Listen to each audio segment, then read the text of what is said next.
tell me more about yourself? Yes, well, I started my business roughly around 2009, 2010.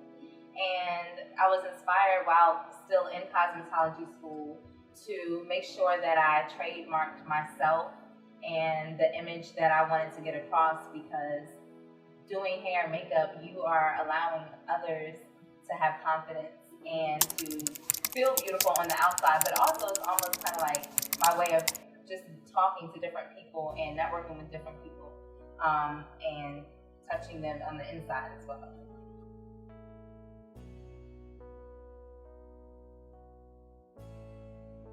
Was it easy starting your entrepreneurial career? It was a difficult journey to begin with, because you have to put everything on the line. Like, you're leaving corporate America, leaving a steady paycheck, and I don't care how much people tell you to save, by the time you're really ready to take that leap of faith and be an entrepreneur, chances are you haven't saved what your goal is. You're just already through. So the beginning was difficult, but midway through you start to see that it's true when they say you have to spend money to make money. Right. And I never understood how that worked, but it's ironic because once you become an entrepreneur, you have a business where you can write off a lot of things that are attached to your business. They don't tell you everything is easy when you decide to have a business license and do things like that, but you do have these loopholes that actually help you to help yourself. So once I learned some of the tricks of the trade of how to actually run a business, I wonder, why don't everybody have a business? Like, why wouldn't you?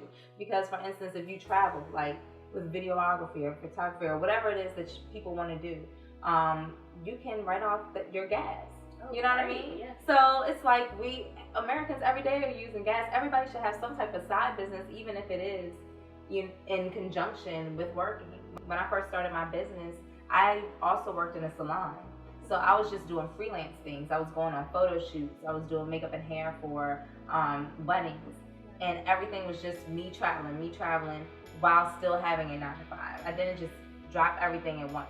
But then you start to go through different changes. Okay, so now my side business is making a little bit more than my 9 to 5. Right. Now it's time to step into this bracket and just freelance. Then after that, you're like, okay, my clientele's building. What next? And so the next thing is get a space for yourself. And now here I am 2 years later with the salon studio. I'm now thinking, okay, it doesn't make sense to continue to pay for this one space just for myself when I could possibly get a building space. Right. And maybe have some people in there paying me some booth rent. Right. And so now it's like, okay, what's the next level?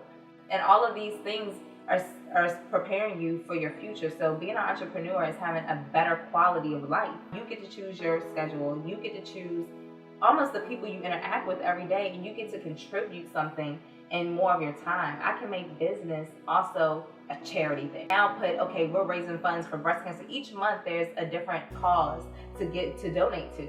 And not only can you donate to big organizations, but you can also create your own. Like 1 year for Breast Cancer Awareness Month, I've had all my clients write in. If you know somebody who has breast cancer, write in and tell me about that person's story. Right. So we would pick one winner each week and give them a special prize just for being, you know what I mean? So it's just different things that you can do to help other people.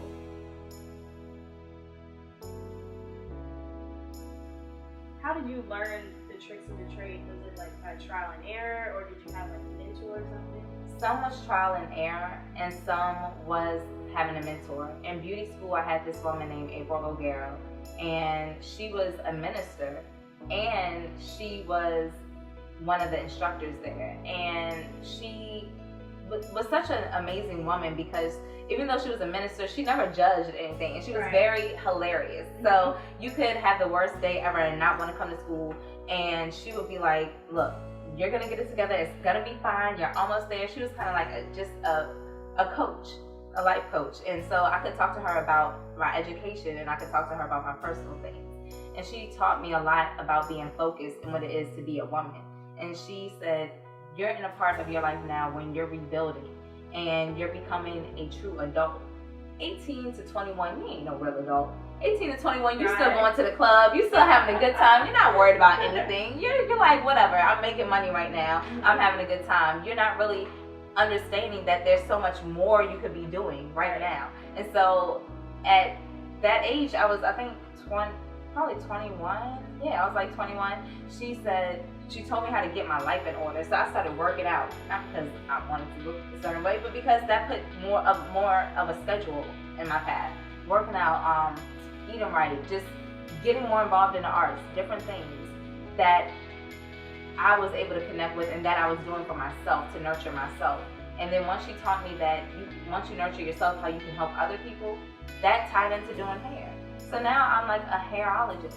Hairologist? Yeah, like psychologist, a hairologist. Because now at this moment in time, you're sitting in my chair and I'm doing something externally, but we can talk about each other's stories and like build relationships. My tax person is my hairdresser. I don't pay for my taxes. We just exchange services. You did my taxes, wonderful. It was $300. All right, I got your next 3 hair colors. Boom. You know, one of my other guy friends, he owns a dry cleaner. Mm-hmm. This is how rich people are rich. So all their money goes in a circle. And so I want to create that for especially minorities and women. I want to create a platform where I can connect my clients to each other. All right, you do this and your child needs a tutor and I have a French teacher as my client. I'm going to put y'all together. And because they have trust in me, they're going to trust that whoever I refer them to is legit.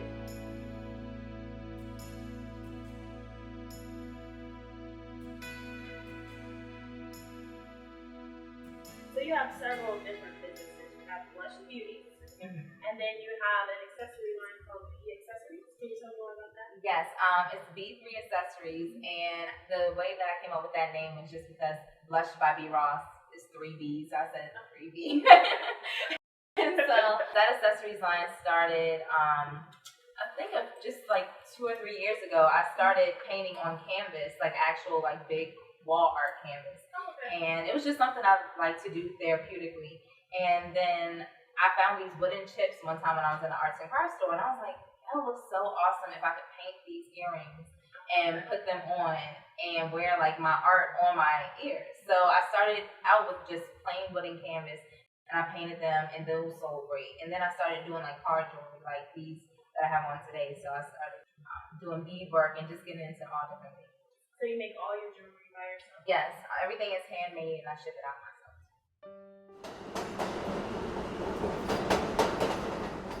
Tell me about your New York experience. Up there, I really loved it because I got to meet so many different people from so many different places. And I think it is true what they say, it's a melting pot. And for me, that was major because growing up, I was like the only Black student in my class. And from like elementary school to maybe middle school, I would have maybe a Hispanic person here and there or another Black person here and there. I was always kind of targeted, you know, one way or the other. Right. And I think in New York, everything's just acceptable. I met my first gay friends in New York, and you start to develop a love, and you start to really see that everybody is all the same. You know what I mean? We're all seeking love. We're all seeking to do something with ourselves. We're all looking for a purpose. And New York helped me find my purpose. Even though I went for musical theater, I had a humbling experience up there, a bad relationship, and that humbled me. And I came back home and had to figure out, okay, who am I? What am I really trying to do? What am I trying to do? Something where I just want to be in the spotlight and be on stage, or would I rather be doing something that can serve somebody? Right. So I was gonna either do hair or go to the military. 2 completely different things. So glad I didn't choose the military because I'm not doing that. I ain't fighting nobody. What made you choose hair? Because I really feel like when a woman goes through something, the first thing she wants to change is her hair. So I think that with that being said, and having so many different life experiences, I wanted to do something where I could truly talk to women and reach women and tell them that they're beautiful no matter how your hair is. Every woman complains about her hair. Like, oh my God, I hate my curls and I wish my hair was straight, or I wish it was this way or that way. Right. And I'm like, no, your hair is beautiful. Let's work with what you have, because that's the part of our problem as a community now. Like, we look at ourselves and don't see a queen or a king or perfection. You know, we are perfectly made how we're supposed to be. no matter if it's an image thing or if you have disabilities or whatever. Doing hair is my way to connect. Like that's how I met Pam with the JP Jumpers. That's how I got involved more in like Richmond City and community work, and shoot, I like it. I just like it.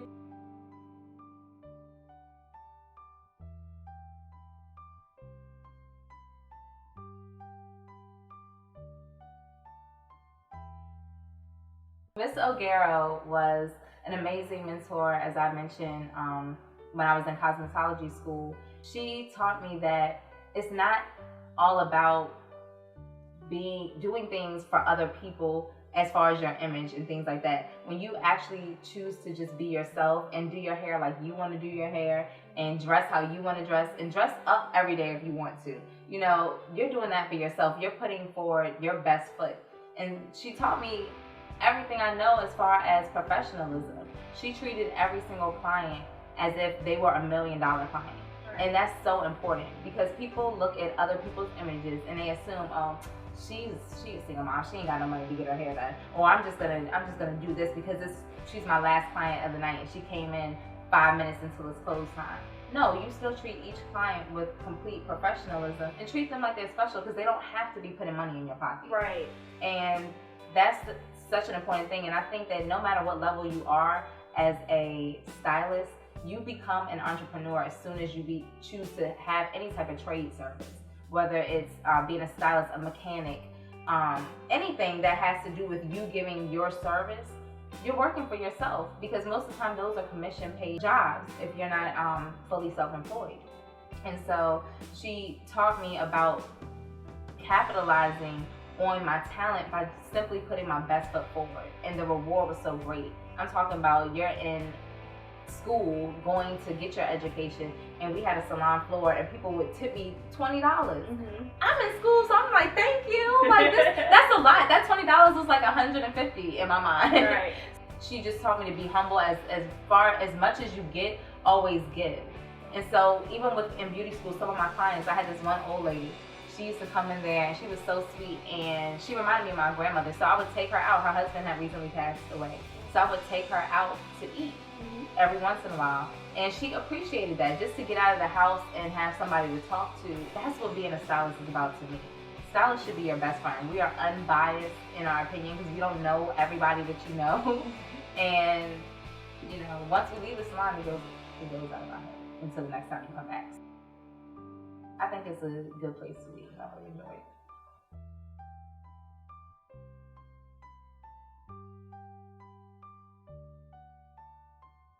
It sounds like you really rely heavily on connections and networking, and I feel like in this day and age, the younger generation doesn't understand how important that really, really is. Yeah. So how did you figure out how important it was? Because it's not enough to just rely on social media. Right.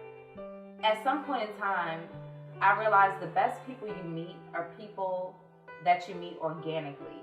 And every human being needs to have that ability to be sitting on a bus and see something about somebody that they like and just spark conversation, because you never know who somebody is. One of my teachers in New York told me that. They said you never know who's on the subway. This is New York. Don't think that everybody who's rich and famous is driving their BMW in New York City. They're not. They're riding the subway, they're in a taxi. So you never know who you're sitting beside. So I could be in a restaurant. I go out to eat by myself. I could be in a restaurant and I'm gonna speak to somebody. Oh, I love your hair. I like this. Okay, what you do? Okay, for real. And now we have a connection. And I think that those type of rapports where you call somebody, you know, every few months just to say hello, it takes 5 minutes out of your day. Right. Whereas it's not the quantity of people you meet, it's the quality of people you meet. And that's what's wrong, I think, with social media and the network. We think we have 1 million followers and this person has all this stuff and these people are following me and I'm liking this. I'm like, that has nothing to do with your business. Really. That's advertisement, but you have to build real rapport with people, because those are the people that really matter. Those real connections, those real rapport. What do you enjoy most about your career? The freedom and quality of life. Because I noticed that the harder I work for myself, the more I can acquire. Whereas when you have a 9-to-5 mindset, you're thinking, okay, I know what I'm getting paid on Friday, but I'm gonna just designate this time to do this and that. Well, all right, if I'm slow on a Tuesday, I can go out and still network and still you're always networking and growing your foundation so that you can travel and you can do more. So the freedom to just do what I need to do what God sent me here to do is what I love the most. What advice can you give to our In Lifestyle readers who aspire to be an entrepreneur like yourself? I would tell them to save at least 3 months worth of rent. Okay. And I would also say, go for it. Just go for it. Even if you want to start while you're working the job that you're working, go for it. If you have an idea, then that means that it's been put in your mind for a reason, and it's meant for you to explore. Our readers would like to stay connected with you. What's your Instagram handle? It is Blushed by B. Ross, and that's Blushed with the ED by B. Ross. To read more about Brittany Ross's story, you can go to www.mlifestyle.us. You can also like us on Facebook, Instagram, and Twitter at _mlifestyle. My name is Jean Tatum. I have been interviewing Brittany Ross. It's been a pleasure, and thank you. Thank you. It's been a pleasure.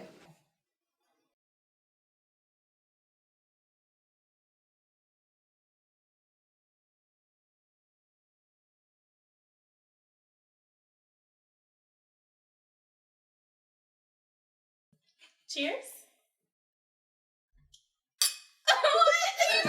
Redo. Take. So Brittany, cheers. I'm sorry. Okay. I'm so sorry. No, this is no, so I'm serious. supposed to laugh anyway. Okay. This is so serious right now. Okay, I'm ready. So Brittany, cheers to M Lifestyle. All right. M Lifestyle, experience the Renaissance. Clank. I